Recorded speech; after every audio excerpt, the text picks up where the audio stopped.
Okay, so this is just going to be a driving video of my escape. I know I haven't made one, just because my camera doesn't have the best battery life.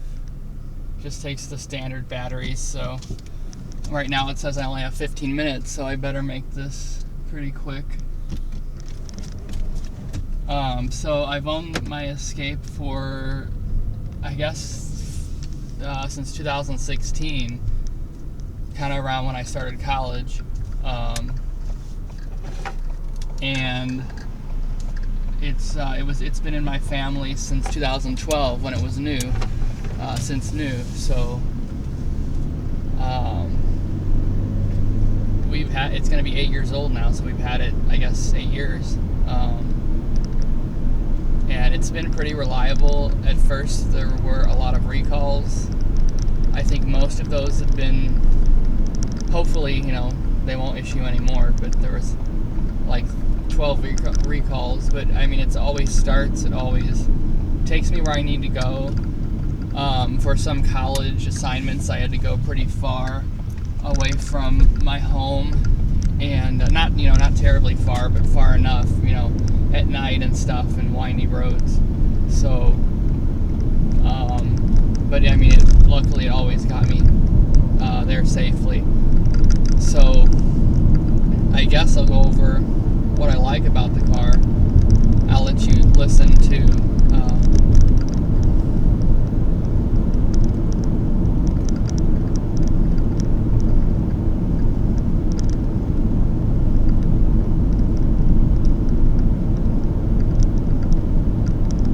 what I meant by listening is just how quiet the car is. That's something I really like.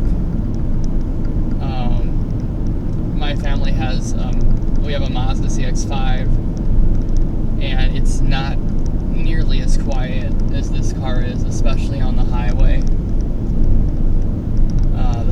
This car is very quiet. The Mazda is really noisy. So I'll let you listen to the road noise again. Or lack of road noise.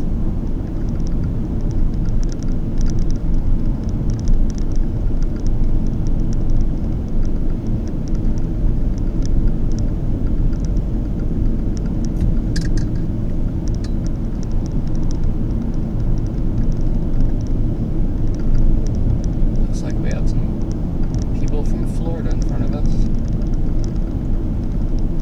Don't know where they're going.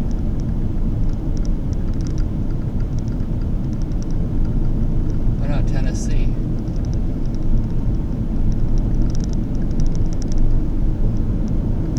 But right now I'm going 35. The car's quiet. The steering is very responsive. I like the steering, except on the highways it does feel a little heavier than I would like. The Mazda has a light feel to it, more agile. This is agile, but it's just a little too heavily weighted for my preference. But it's not a big deal. Acceleration's very good. This is the 2.0 engine as well, so I know the 1.6 had a lot of issues. So hopefully this one, I forgot to mention I have 78,000 miles on it. So, it's not that much mileage, but it's not that kind of in between mileage, I guess. Almost to 100,000, but not, the braking's very good. It stops very well. You can modulate the pedal very easily.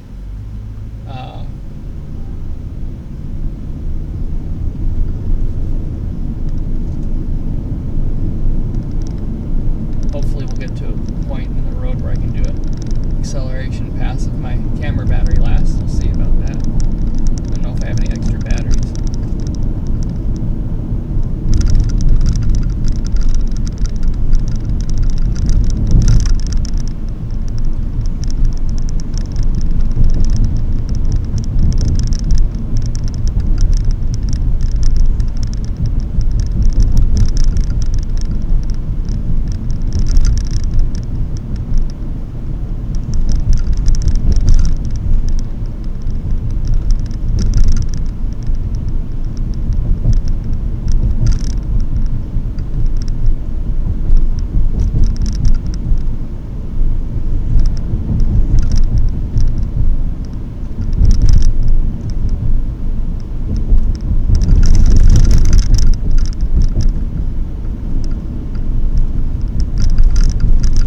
ride is another thing. It's very smooth.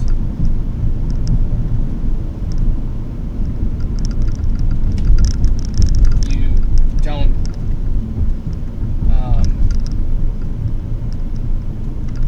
you can feel bumps, I mean, as in any car, but they don't, shake you around or make you uncomfortable like in some cars that I've been in.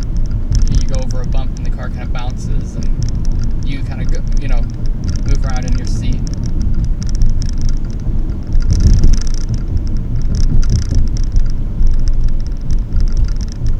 But this pretty much soaks up all the bumps.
Acceleration pass test.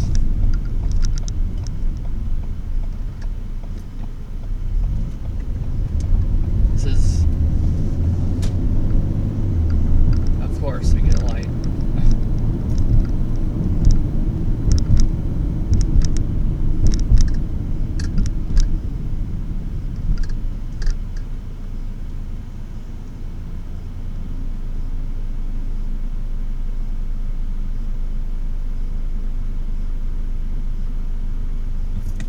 Full acceleration pass here.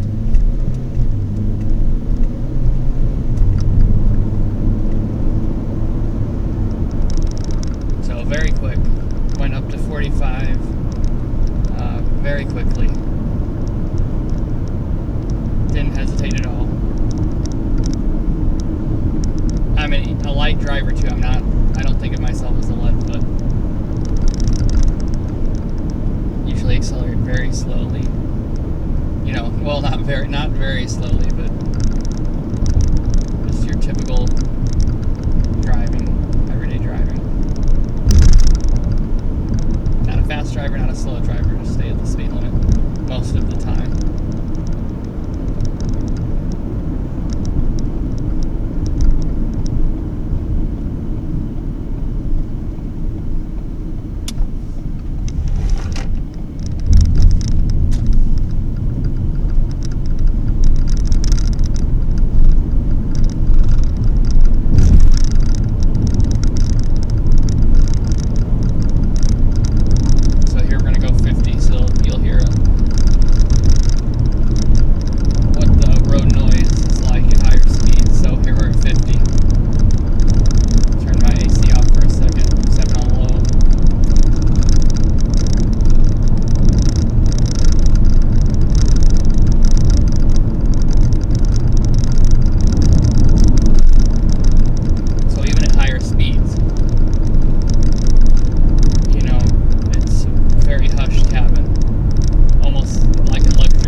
blocking the road with her door.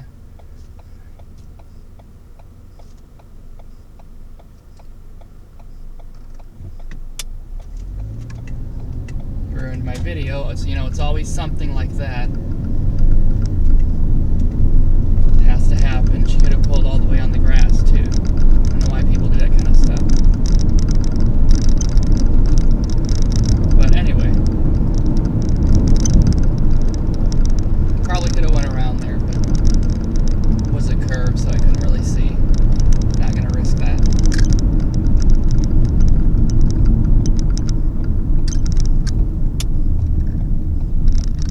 So this is a pretty slow area here. Looks like it's about to rain as well.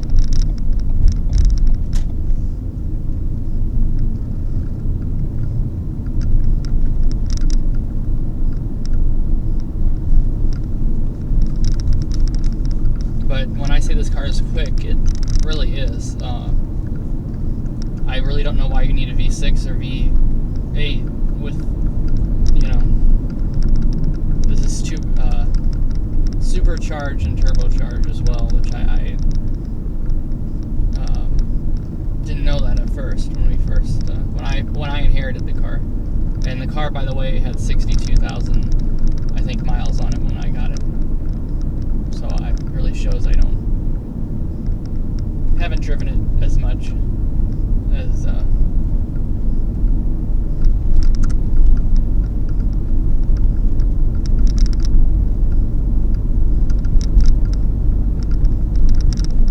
alright, so I'm gonna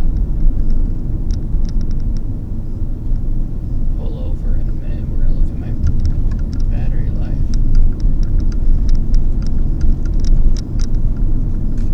But I guess I'll just let the battery run out. Probably forgetting some things I wanted to say in this video. I guess one thing is, there have been some issues with the car. There is a squeak coming from somewhere in the suspension. Sometimes it sounds like in the rear suspension. Sometimes it sounds like it's in the front. It's at low speeds though, mainly on bumpy, really bumpy roads. At high speeds, I don't notice it. On the highway, I don't notice it at all. I took it in recently for a standard oil change. I always take it to the dealer. That's another thing. I know a lot of people say it's overpriced and stuff like that, but they know more about the car, because I had the battery changed today. A mom and pop, I guess, type shop, and that I'd never been to before, and they didn't reset any of the monitors or sensors that you're supposed to apparently reset when you change the battery in this car. The battery lasted 7 years. That was the original battery, so it needed to be changed. And I took it to the dealer, and they said, oh, they forgot to do all these, resets. So hopefully that's, kind of. But that's why I take it to the dealer. Just they know exactly, they know more than hopefully what some places like Jiffy Lube